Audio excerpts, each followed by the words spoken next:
Saudara, lalu kemana Demokrat akan berlabuh usai merasa dilukai di Koalisi Perubahan untuk Persatuan? Kita akan bahas sore ini bersama dengan Kepala BPOKK DPP Partai Demokrat, Herman Khairun, dan juga pakar komunikasi politik, Prof. Karim Suryadi. Nanti Mas Herman akan bergabung, tapi saya mau sapa Prof. Karim dulu. Sore, Prof. Karim. Selamat sore, Audrey. Setelah AHY ini sudah move on kemarin setelah ditinggal Koalisi Perubahan dan juga Anies, kemudian kira-kira kans yang terbesar kemana AHY dan Partai Demokrat ini, Prof. Karim? Apakah akan mendukung ke koalisi Ganjar atau koalisi Prabowo yang paling besar kansnya?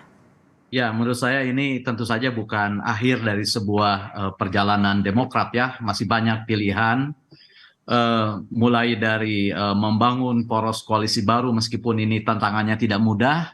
Karena modal suara yang dimiliki oleh Demokrat membutuhkan dukungan sekurang-kurangnya 2 atau 3 partai. Nah, langkah yang paling realistik memang bergabung dengan salah satu dari 2 poros yang ada. Kalau kita melihat sejarah misalnya dalam 4 pemilu terakhir Demokrat belum pernah bergabung dengan koalisinya PDIP. Dan 2019 Demokrat bergabung dengan Gerindra.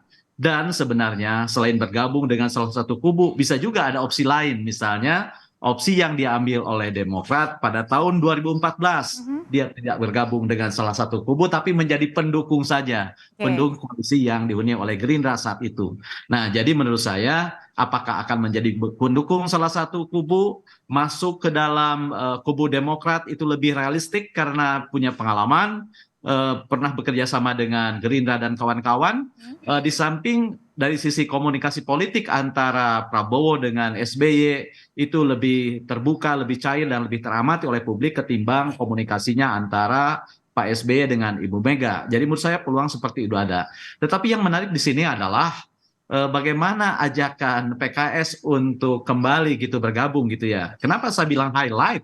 Karena dalam 4 pemilu terakhir Demokrat itu selalu berpasangan dengan PKS. Ini ada apa? Tapi sayangnya PKS sepertinya berbeda pilihan dengan Demokrat. Akan tetap di koalisi yang dibesut oleh Nasdem, kemudian PKS dan PKB. Jadi menurut saya peluangnya masih ada. Realistik bergabung dengan Demokrat atau Ganjar, dengan pendukung Prabowo atau Ganjar. Namun karena ada pengalaman historis, misalnya sejarah. Meskipun keduanya juga ada pengalaman historis juga dengan Pak Prabowo ya? Ya, jadi sejarah bergabung dengan Gerindra itu jauh lebih kuat gitu ya. 2019 bergabung, 2014 menjadi pendukung meskipun tidak bergabung. Tetapi dalam 4 tahun pemilu terakhir belum pernah PDIP bekerja sama dengan Demokrat. Itu sebenarnya challenge meskipun langkah awal pembukaan komunikasi sudah dilakukan antara Mbak Puan dengan AHY, tetapi kita tahu semua bahwa penentu di kedua partai ini bukan Puan dan AHY, tetapi SBY dan Ibu Mega. Dan sampai sekarang kita belum melihat tanda-tanda mencairnya kebekuan komunikasi antara 2 tokoh ini. Prof, hari ini kan peristiwa politik bukan hanya tadi pidato AHY yang sudah move on gitu ya, tapi juga ada peristiwa politik, ada partai politik koalisi pendukung Ganjar Pranowo, PDIP, kemudian Perindo, P3 dan juga Hanura bertemu. Nah, apakah ini saling mensinkronkan untuk baca wapres atau mungkin jangan-jangan ada omongan juga untuk Demokrat bisa bergabung? Ya, saya pikir bisa terjadi keduanya ya, karena pecahnya koalisi di satu sisi itu akan berdampak besar bagi yang lain. Jadi sama seperti sebuah tim kesebelasan mengganti pemainnya, dia akan direspon. Ada kontra strategi dari koalisi yang lain. Nah, PDIP sekarang bertemu bukan saja untuk menyolidkan koalisi yang ada, sebab kita tahu misalnya P3 disebut-sebut dalam kasus ini kan. Jadi P3 disebut-sebut dalam pusaran arus ini. Ada yang mengatakan ada kemungkinan atau peluang membentuk poros baru dengan menarik P3 yang menggadang-gadang Sandiaga Uno. Jadi menurut saya itu yang pertama. Yang kedua, tentu saja sekarang Demokrat yang belum menentukan arah politiknya itu menjadi sebuah godaan yang luar biasa. Baik bagi kubu PDIP maupun Gerindra. Dan ini akan coba dimanfaatkan. Dan menurut saya itu wajar-wajar saja. Sekali lagi wajar-wajar saja. Bukan saya tidak berempati dengan apa yang terjadi dan menimpa Demokrat, tetapi kita hafal betul doktrin politik bahwa yang membedakan politisi dan orang biasa itu adalah soal mati. Politisi itu bisa mati berkali-kali, bangkit berkali-kali, tapi orang biasa matinya hanya sekali. Jadi menurut saya sekali lagi ini bukan akhir ya dari perjalanan Demokrat, masih banyak peluang yang bisa dimainkan. Tinggal berpulang kepada bagaimana agreement yang mau dibangun, konsisten yang akan diciptakan gitu ya. Tapi Prof, pertemuan Karena ini dari kan baru power playing, Ah. baru power playing. Nah, soal power sharingnya itu akan ditentukan ketika power playingnya berjalan sampai di ujung. Oke, dan apakah juga pertemuan koalisi pendukung Pak Mas Ganjar ini di sore hari ini, termasuk ada Bu Ketum PDIP juga Bu Mega, ini juga untuk menyolidkan lagi siapa kira-kira yang terpilih bacawa pres pendamping Mas Ganjar? Ya, akan tentu saja begitu karena kita melihat ya dari tiga kubu ini penentuan baca pres itu menjadi sebuah cliffhanger tali pengikat ya, bukan saja akan menentukan nasib koalisi, tetapi juga akan menentukan bagaimana peta ini ke depan gitu ya. Sebab suka atau tidak, orang sekarang mulai berhitung misalnya dengan adanya pasangan yang lengkap, yang real antara Anies, Imin, maka orang akan mengadu strategi, bahkan akan melakukan kontrastrategi gitu ya. Kalau dulu hanya hitung-hitungan pada level capres, sekarang ada salah satu cawapres di sana, sehingga cawapres mana yang harus dipasang, apakah berdasarkan perimbangan tiket koalisi, perimbangan tiket ke capres, apakah perimbangan Artinya harus minimal head to head juga dengan bacawa presnya ya? misalnya pembelahan sosial, sehingga peta head to head-nya akan lebih komplit, bukan hanya sekedar mempertimbangkan faktor capres, sekarang faktor cawapres sudah mulai bisa dikalkulasi, baik dari sisi proporsi kedaerahan, perimbangan tiket antara komposisi pengalaman, kemampuan, dan lain-lain. Jadi menurut saya sekarang kita memasuki sebuah fase yang jauh lebih maju ketimbang kemarin, begitu ya, karena apa? Karena dengan ada satu pasangan lengkap, maka kalkulasi akan lebih konkret, dan ini akan memberikan sebuah semangat, tentu saja peta jalan bagi partai lain untuk menentukan langkah berikutnya. Oke, kalau tadi kata Prof Karim bilang kemungkinan Demokrat akan kansnya lebih besar kalau ke Pak Prabowo, saya tanyakan langsung ke Kepala BPOKK Partai Demokrat, Mas Herman Heron. Sore Mas. Ya, selamat sore Kompas TV. Mas Herman, langsung aja saya tanyakan nih, kalau dari Partai Demokrat Mas Ahy bilang sudah move on, jadi kemana nih arah koalisi selanjutnya? Ikut Mas Ganjar atau ikut ke Pak Prabowo? Ya, kami pertama tentu masih terus untuk mengkonsolidasikan di internal. Setelah tadi rapat pleno DPP, kami mempersiapkan nanti hari Rabu akan melaksanakan rapat Commander's Call bersama seluruh para ketua DPD seluruh Indonesia. Di Demokrat membiasakan diri untuk mengambil sikap dan keputusannya bersama-sama dengan seluruh kader. Kami melibatkan seluruh tingkatan untuk didengar pandangan dan pendapatnya seperti apa.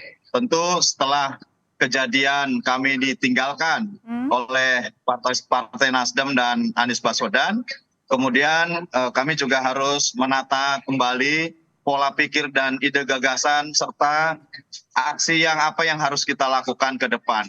Ini yang sedang dilakukan oleh Ketua Umum, bahkan tadi Ketua Umum sudah menyampaikan press conference-nya bahwa pertama ya mengucapkan kepada pasangan Anies Baswedan Pak Muhaimin sebagai pasangan capres-cawapres. Kedua ya tentu memohon maaf jika ada hal yang tidak nyaman dengan begitu gerakan kader yang masif. Ini saya kira sebuah hal yang tentu mencerminkan Ketua Umum sudah move on dan ke depan apa yang sejatinya bisa dilakukan dengan situasi ini. Kalau memilih apakah kepada partai koalisi A, kepada koalisi B, tentu semuanya dipertimbangkan. Bahkan ya tidak menutup kemungkinan. Tapi Mas Herman, sekali lagi tidak menutup kemungkinan jika ada opsi-opsi baru yang tentu ini lebih bisa menjamin terhadap kebersamaan, terhadap mengedepankan etika dan moral berpolitik ya. Terus memegang teguh komitmen. Ini kan juga menjadi pengalaman di internal kami bahwa juga kita harus melandaskan kerjasama itu berdasarkan moral, etika, dan komitmen kebersamaan itu. Kalau gitu pertanyaan selanjutnya, apakah yang dimaksud Mas Herman itu adalah membentuk koalisi baru atau poros keempat? Nanti jangan dijawab dulu Mas Herman, usai jeda kita akan kembali hanya di Kompas Petang. Jadi sebenarnya Mas Herman, suara terbanyak dari kader Partai Demokrat ini mau kemana sih? Ke mendukung Pak Ganjar, Mas Ganjar, atau ke Pak Prabowo? Karena kan belakangan yang intens membuka terus komunikasi adalah antara Mbak Puan dan juga Mas Ahaye.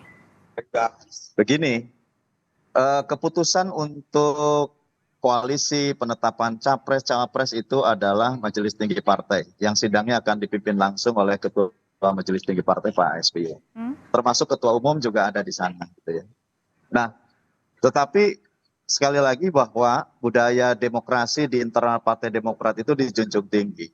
Oleh karenanya setelah tadi rapat pleno DPP yang dihadiri oleh seluruh pengurus pleno DPP dan ketum membuka ruang untuk masukan dan pandangan para kader yang khususnya sebagai pengurus DPP, tentu semuanya dicatat.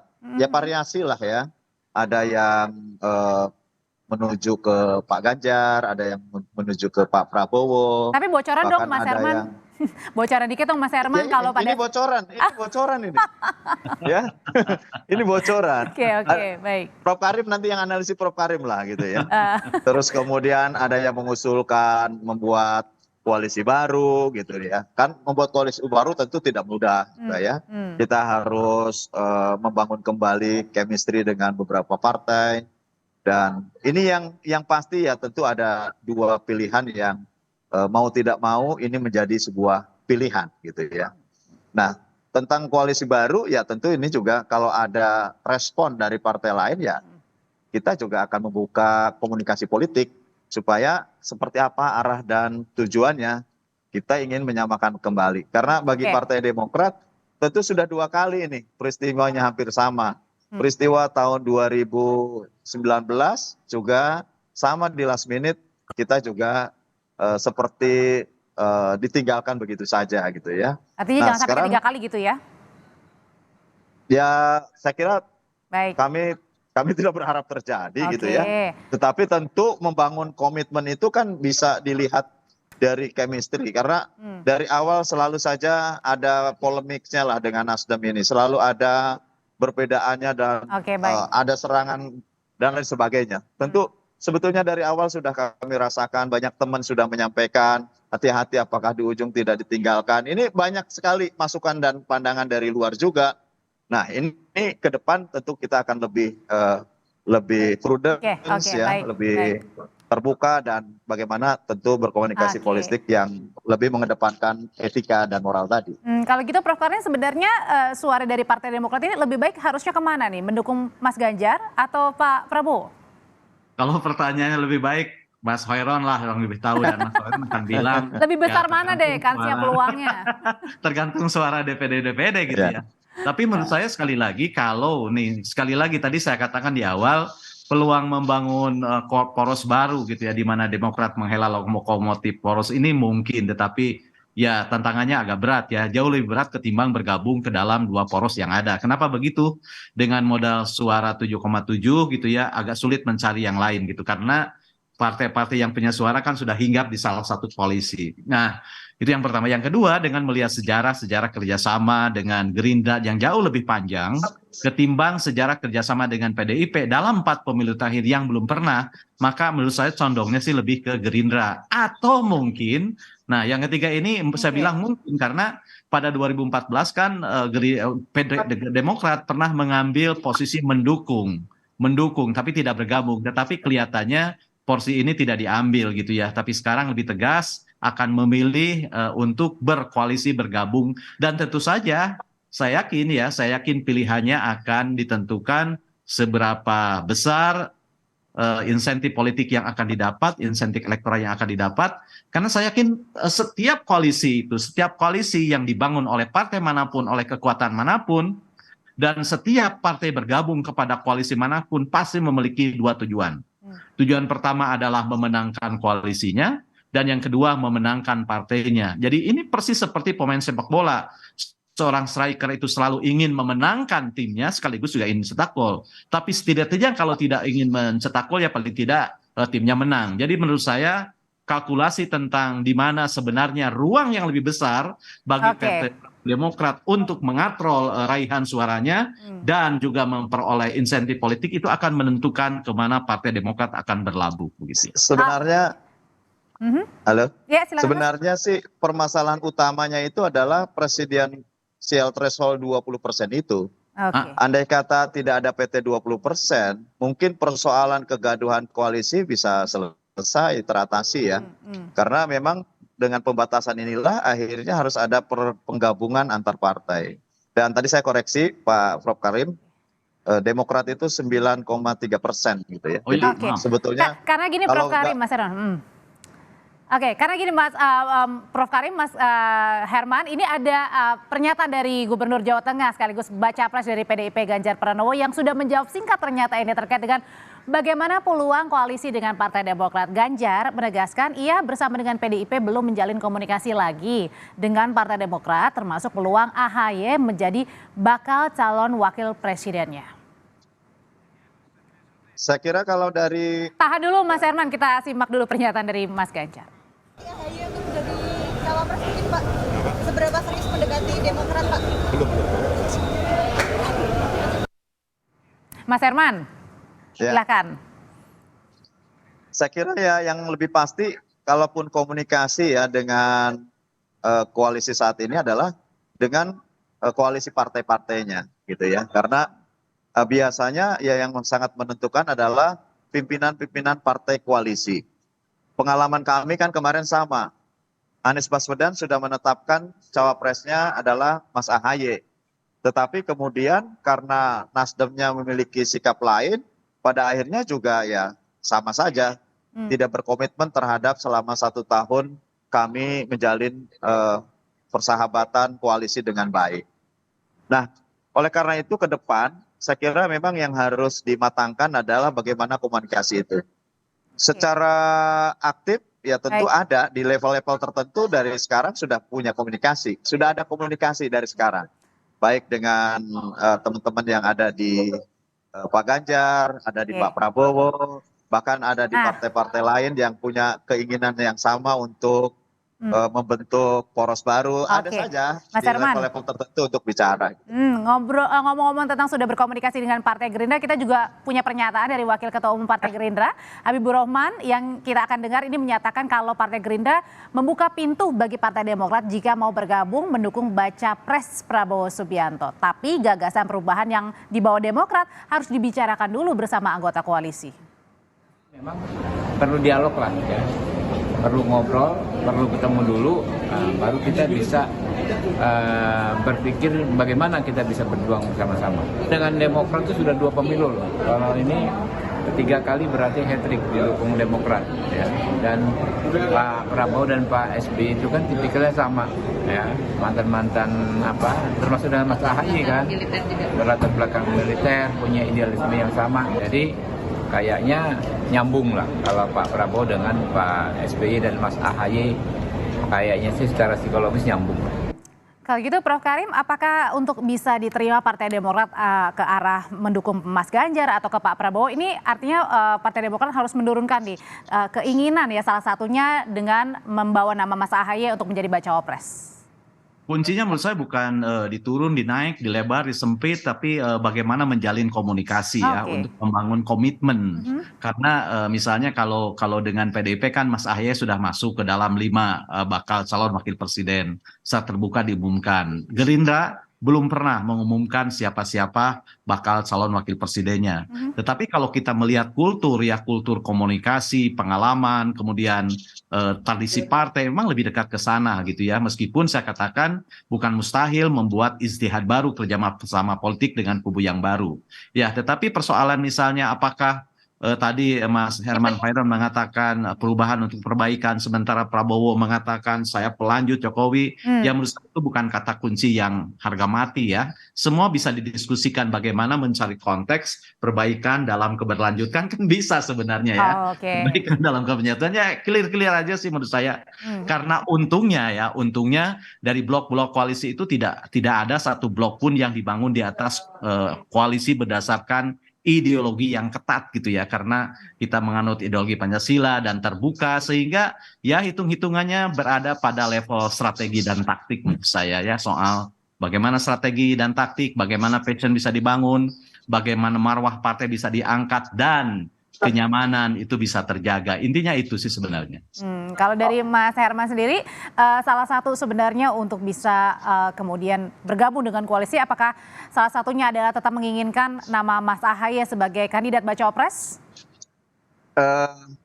Perlu dicatat bahwa ketika terbangun koalisi perubahan, Demokrat pun tidak pernah memaksa, mendesak, tetapi ini kan diberikan kesempatan masing-masing partai koalisi untuk mengusulkan para calon wakil presidennya. Artinya ya Demokrat mengusulkan. Setelah itu setelah ditetapkan oleh Mas Anies dan bahkan tidak ditolak oleh ketiga partai, tentu kami merasa bahwa sudah fix tinggal membicarakan waktu deklarasi. Ternyata endingnya lain lah gitu ya. Kenyataannya lain. Nah, kembali kepada persoalan bagaimana ke depan, ya tentu juga Demokrat tidak pernah memaksakan, mendesak Mas Ahaye untuk menjadi calon wakil presiden. Tetapi bahwasanya kalau diminta kesediaannya untuk mengusulkan, ya Mas Ahaye sudah sangat layak dan pantas menjadi wakil presiden. Oleh karena itu, ya nanti diserahkan kepada partai-partai koalisi. Tagline sekali lagi kami tekankan bahwa tagline perubahan dan perbaikan untuk Indonesia yang lebih baik ini memang disiapkan untuk internal kami. Di Demokrat sendiri semangat perubahan dan perbaikan itu untuk bisa menyemangati pemenangan pemilu legislatif tahun 2024. Lantas kemudian diadop menjadi tagline pada koalisi partai-partai untuk Pilpres. Tentu ini juga menjadi sebuah gerakan perubahan gitu ya. Karena hampir 50% lebih juga masyarakat ingin terjadinya perubahan. Nah, kalaupun nanti kemudian kita berkoalisi dengan partai-partai yang lain atau dengan koalisi yang sudah ada saat ini, tentu juga akan ada penyesuaian-penyesuaian. Dan tentu Demokrat sangat terbuka lah untuk berbicara lebih terbuka lagi. Oke, kalau gitu kita nantikan nanti ya di hari Rabu rapat Majelis Tinggi Partai Demokrat apakah akan berlabuh mendukung. Hari Rabu masih rapat DPP, Commanders Call, Ketua Umum dan seluruh pejabat DPP untuk menentukan arahnya. Para ketua DPD. Baik, terima kasih. Masukan ya. Baik, terima kasih Mas Herman Herun, terima kasih Prof. Karim Suryadi, sehat selalu Bapak-bapak. Terima kasih.